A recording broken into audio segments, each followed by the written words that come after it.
अन्नदाता, पग पग पर है संग तुम्हारे अन्नदाता। लहू किसानों का बन के पसीना सींचता है धरती का सीना। मेहनत का तेरी हक दिलवाने, नई तकनीक नई खोज बताने। पशुधन को गुणवान बनाना, पौध सुरक्षा को सिखलाना, खेती के सब गुर समझाने, भारत का सरताज बनाने। आठों पहर है संग तुम्हारे अन्नदाता, अन्नदाता। नमस्कार, मैं हूं आपके साथ निदा अहमद। आप सभी दर्शकों का अन्नदाता कार्यक्रम में स्वागत करती हूं। हर रोज की तरह कार्यक्रम में लेकर आई हूं खेतीबाड़ी से जुड़ी हुई बहुत सी लाभकारी जानकारियां। तो चलिए सबसे पहले देखते हैं क्या है विशेष आज के कार्यक्रम में। अच्छी क्वालिटी के फूल उत्पादन के लिए लीलियम की फसल में समसामयिक कार्य। मधुमक्खी पालन व्यवसाय से अधिक लाभ लेने हेतु इसके पालन की नई तकनीक।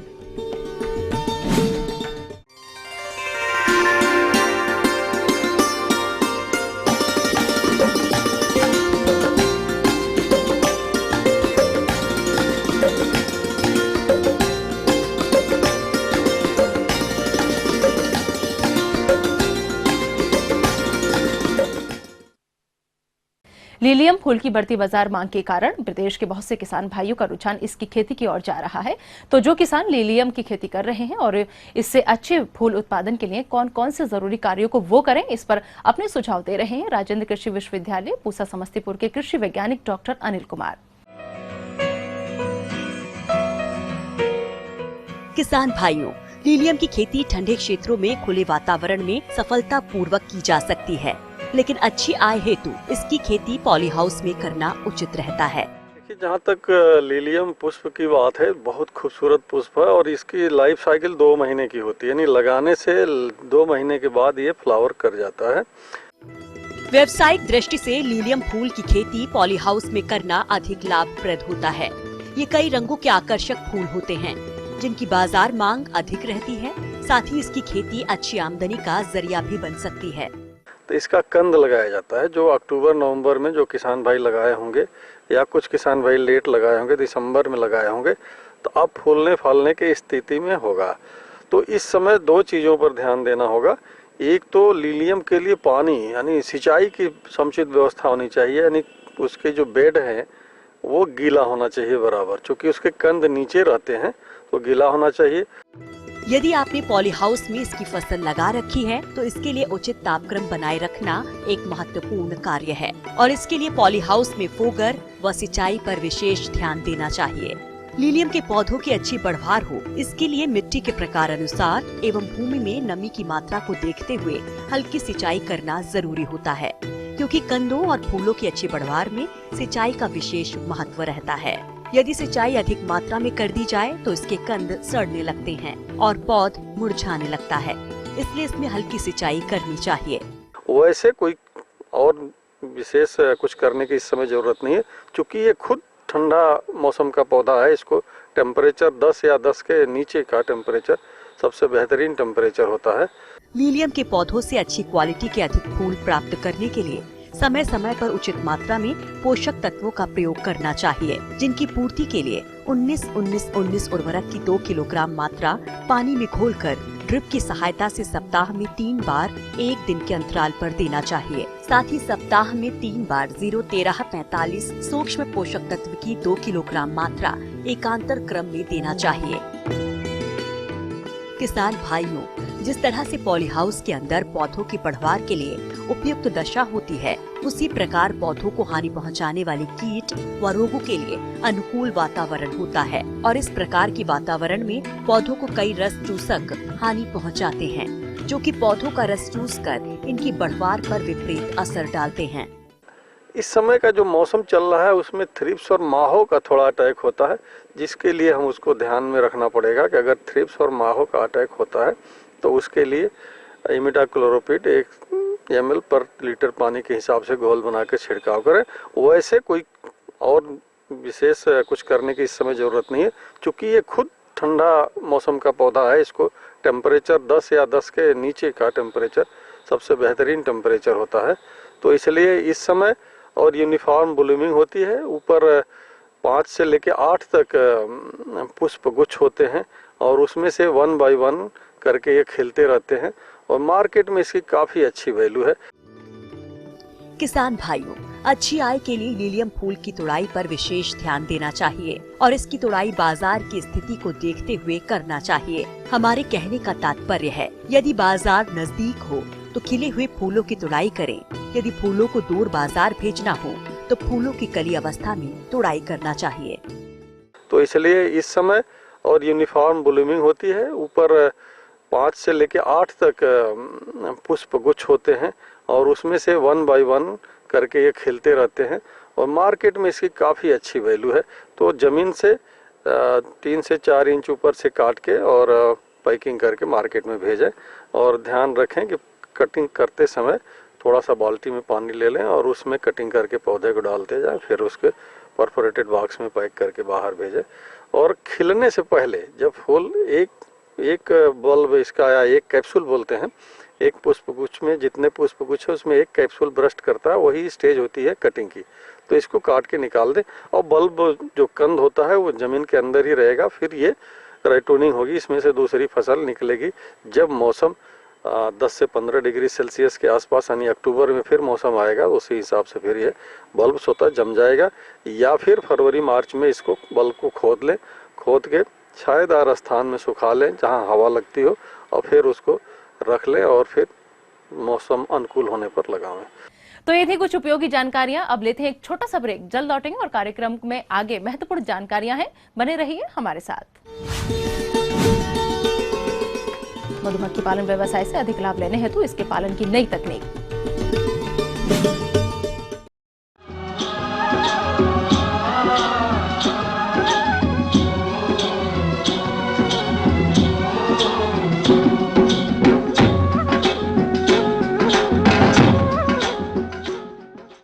ब्रेक के बाद आप सभी दर्शकों का स्वागत है। चलिए अब रुक करते हैं अगली कड़ी की ओर।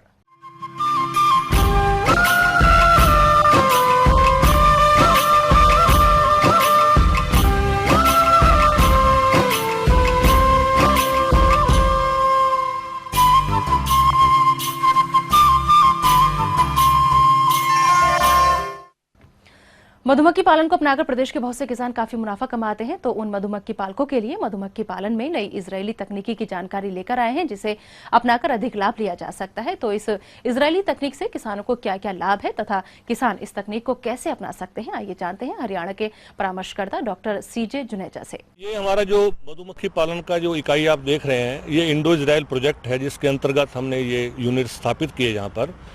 और इसका मेन मकसद ये है कि हम फार्मर्स को किस तरह से एम्प्लॉयमेंट यानी रोजगार दे सकते हैं और दूसरा वो अपनी आमदनी को कैसे बढ़ा सकता है। कम भूमि वाले किसानों के लिए ये काफी लाभदायक है, क्योंकि मधुमक्खी पालन के लिए काफी कम जगह की आवश्यकता होती है। उन्होंने बताया कि मधुमक्खी पालन खेती के सहायक व्यवसाय के तौर पर काफी लाभप्रद साबित हो रहा है और राज्य के किसान इस व्यवसाय को अपनाकर अच्छा मुनाफा कमा रहे हैं।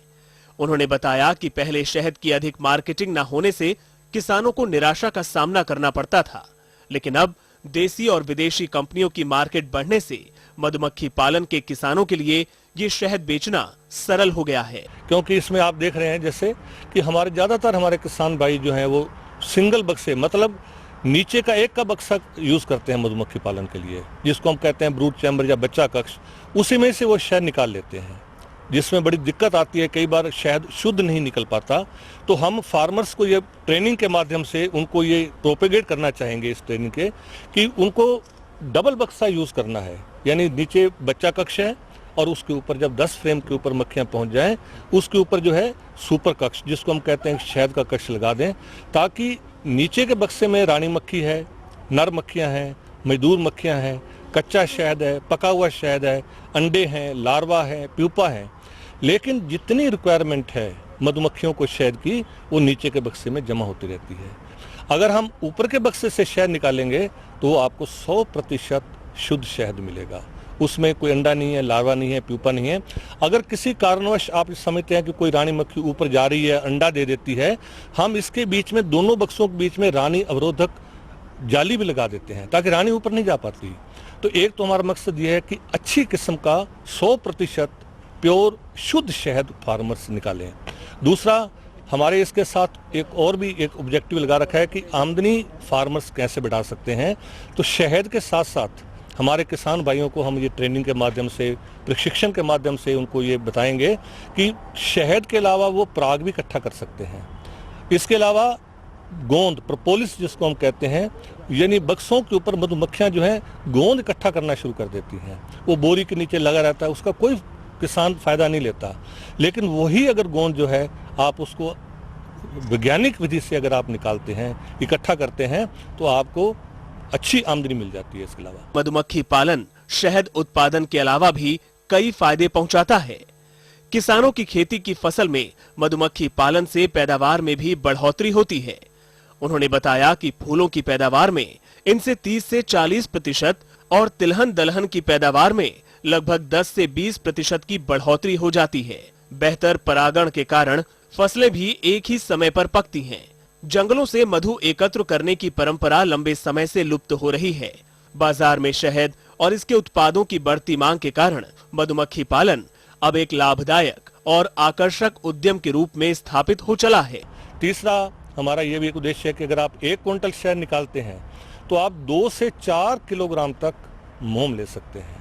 आप देखते हैं ना, जैसे कोई पेड़ पे छत्ता लगा हुआ है, लोग शहद निकालते हैं, धुआं दिया, मक्खियों को उड़ा दिया, छत्ते को निचोड़ देते हैं कपड़े के माध्यम से, कपड़े के बीच में डाल के, और छत्ते को फेंक देते हैं। वास्तविकता ये है कि शहद से जो मोम है वो 3 गुना महंगा है और मोम की डिमांड बहुत ज़्यादा हमारे देश के अंदर। तो किस तरह से आप शुद्ध मोम, यानी जो शहद जब निकालते हैं तो ऊपर से इसकी कैपिंग को उतारा जाता है, उसमें मोम होता है, और उससे आप अच्छा कैसे वैज्ञानिक विधि द्वारा अच्छा मोम तैयार करके आमदनी को आप बढ़ा सकते हैं। तो फार्मर्स जो 100 से लेकर 150 रुपए किलो बाजार में बेचता है शहद को, वो अगर यहाँ पर प्रोसेस करवा लेता है और 1 किलो पे 5 रुपए या 4 रुपए उसके खर्च भी हो जाते हैं, तो वही शहद वो 250 रुपए से लेकर 300 रुपए, 350 रुपए किलो तक बाजार में बेच सकता है। यानी हमारा उद्देश्य है कि मधुमक्खियों से पालन करके आप शहद का भी उत्पादन करो, आप मोम का भी उत्पादन करो, पराग भी लो, गोंद भी लो, और शुद्ध शहद को आप प्रोसेस यहाँ पर करवा के अपनी आमदनी को बढ़ा सकते हैं। आगे और भी हैं कुछ रोचक जानकारियां, पर यहाँ पर रुकेंगे एक और छोटे से ब्रेक के लिए। जल्द हाजिर होंगे। अधिक लाभ लेने हेतु आंवला के उत्पाद तैयार करने पर जानकारी।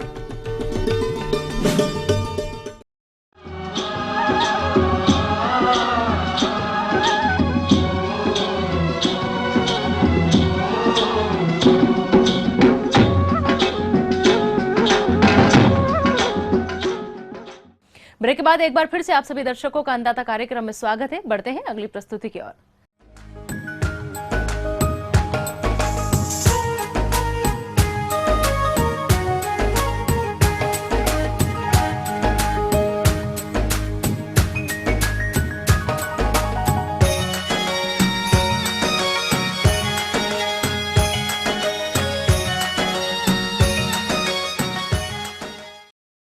हमारे जिन किसानों के आंवला के बाग हैं उनमें अभी फलों की तुड़ाई चल रही है और अधिकतर किसान फलों की तुड़ाई करके सीधे बाजार में बेच देते हैं। उन्हें जो भी बाजार भाव मिलता है उसी में संतोष करना पड़ता है। लेकिन यदि किसान भाई आंवले के उत्पाद तैयार करके बाजार में बेचते हैं तो वो आंवला के बाग से होने वाले लाभ में वृद्धि कर सकते हैं। तो किसान भाइयों, आप आंवला के फलों से उत्पाद कैसे तैयार करें, इस बारे में जानकारी दे रही है विषय विशेषज्ञ डॉक्टर सुरुचि सोनी।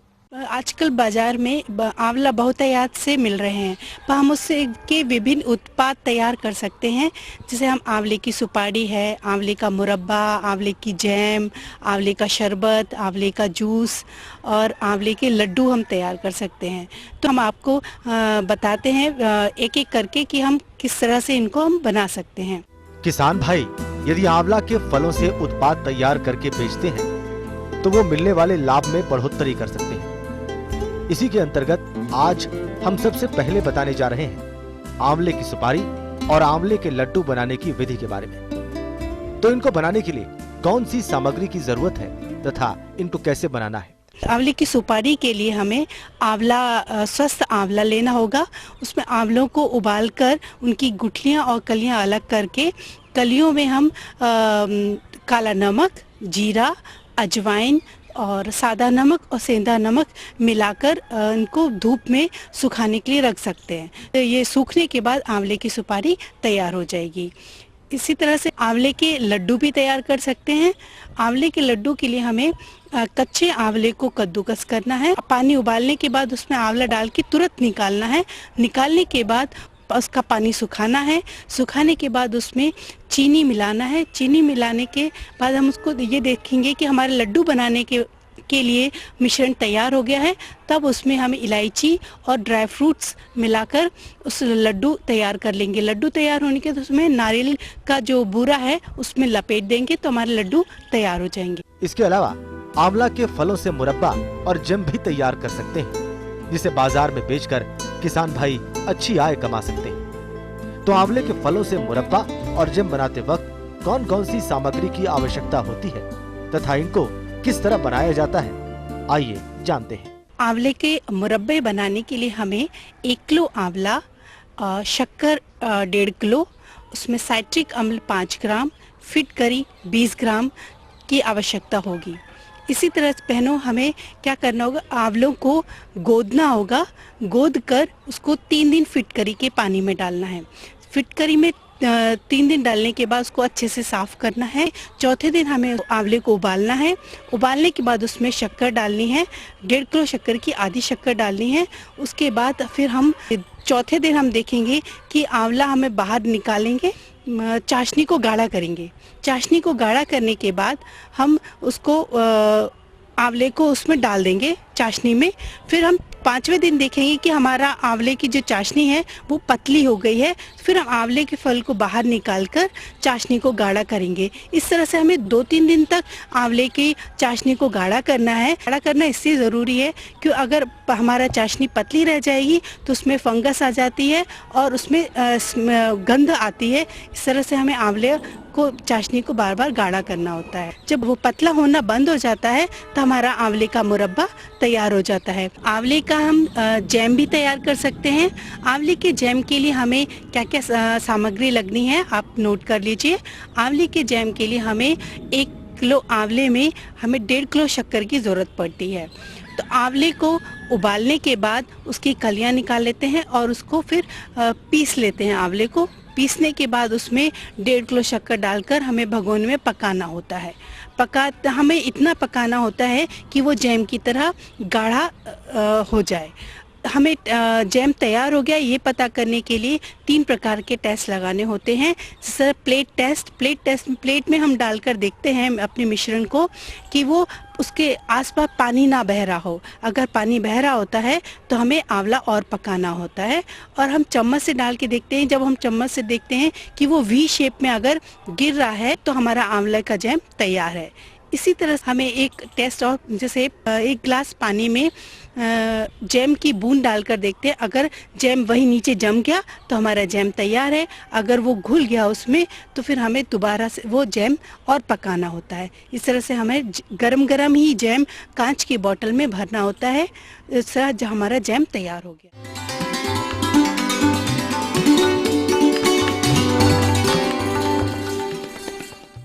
अन्नदाता हेल्पलाइन निशुल्क फोन संपर्क सेवा के माध्यम से आपके द्वारा पूछी गई समस्याओं में से 1 या 2 महत्वपूर्ण समस्याओं को हम अपने कार्यक्रम में शामिल करते हैं।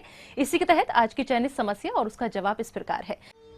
अन्नदाता निशुल्क फोन संपर्क सेवा के माध्यम से पूछे गए प्रश्नों में से आज हमने जिस प्रश्न को कार्यक्रम में शामिल किया है उसे पूछा है जिला बेगूसराय के कृषक रामविलास ने। यह गन्ने की फसल में किए जाने वाले प्रबंधन कार्यों पर जानकारी चाहते हैं। तो रामविलास जी आपकी जानकारी हेतु प्रस्तुत है कार्यक्रम का यह अंश। अक्टूबर से लेकर के जो है नवंबर भर जिसकी प्लांटिंग हुई है उसमें विशेष ध्यान देने की आवश्यकता है। जब हमारा गन्ने का पौधा जो है 1 महीना का हो जाता है तो उसमें सलाह दिया जाता है कि पहली सिंचाई आप अवश्य कर दें ताकि जो पौधा जो आंख नहीं अंकुरित हुआ है वह अंकुरित हो जाए। उसके बाद जो गन्ने में जो है रासायनिक खाद का जो नाइट्रोजन की आधी मात्रा बची रहती है उसमें करीब 100 किलोग्राम यूरिया प्रति हेक्टेयर के हिसाब से पहली सिंचाई के उपरांत देना चाहिए, जिससे कि हमारे गन्ने की बढ़वार अच्छी हो। इस तरह किसान भाई अपने खेतों में घूमते रहें, घूमकर देखते रहें कि कोई पौधा तो उसमें सूख तो नहीं रहा है, उसका पीका सूख तो नहीं रहा हो। जिस गन्ने के पौधे का पीका अगर सूख रहा हो तो उसे रूट और शूट बोरर के कारण ये सूखता है, उसे खींचेंगे आप बीज का पीका तो आसानी से निकल जाता है। उसको खुरपी के द्वारा या किसी तेज औजार के द्वारा जमीन की सतह से 5 सेंटीमीटर सटाकर उसे काट कर निकालने का कार्य अवश्य करें और उसमें सिंचाई करते रहें। जब हम सिंचाई कर देंगे तो हमारे रूट बोरर, शूट बोरर जो कीड़ा है उसका भी निदान हो जाएगा। फसल में अंकुर बेधक कीटों का प्रकोप अत्यधिक हो जाने पर किसान भाइयों, इनकी रोकथाम के लिए आप रासायनिक विधि को अपना सकते हैं। इसके लिए क्लोरपाइरिफॉस दवा की 5 लीटर मात्रा प्रति हेक्टेयर की दर से छिड़काव करने से फसल में इनका प्रकोप कम हो जाता है।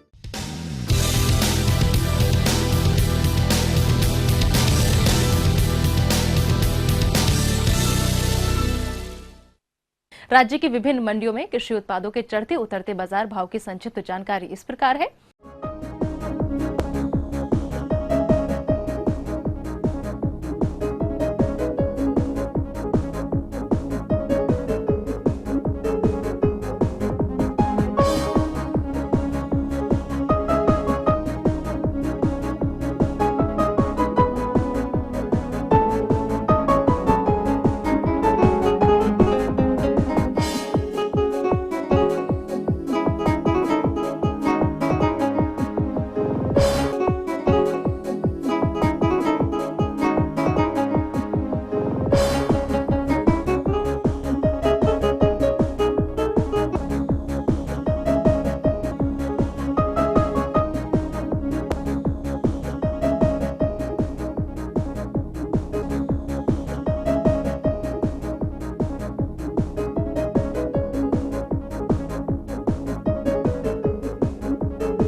अब आइए देखते हैं कल दिखाए जाने वाले कार्यक्रम की मुख्य झलकियां।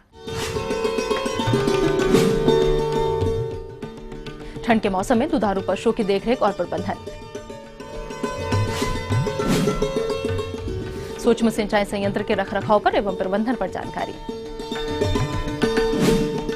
हम ये उम्मीद करते हैं कि आज का कार्यक्रम आप सभी दर्शकों के लिए उपयोगी रहा होगा। किसान भाइयों, अन्नदाता आपकी सेवा के लिए संकल्परत है और कृषि संबंधित समस्या एवं सुझावों के लिए आप हमें इस पते पर संपर्क कर सकते हैं। प्रोड्यूसर अन्नदाता, ETV Bihar, Jharkhand, Ramoji film city, Hyderabad 501512। साथ ही आप हमें ईमेल भी कर सकते हैं। हमारा ईमेल है annadatabihar@etv.co.in।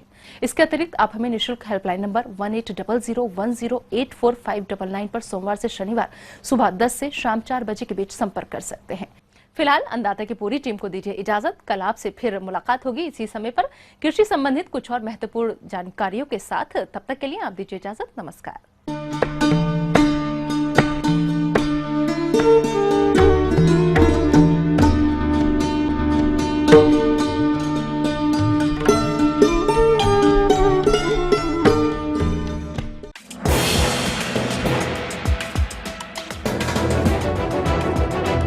आप देख रहे हैं ETV न्यूज बिहार झारखंड, खबर ही जीवन है।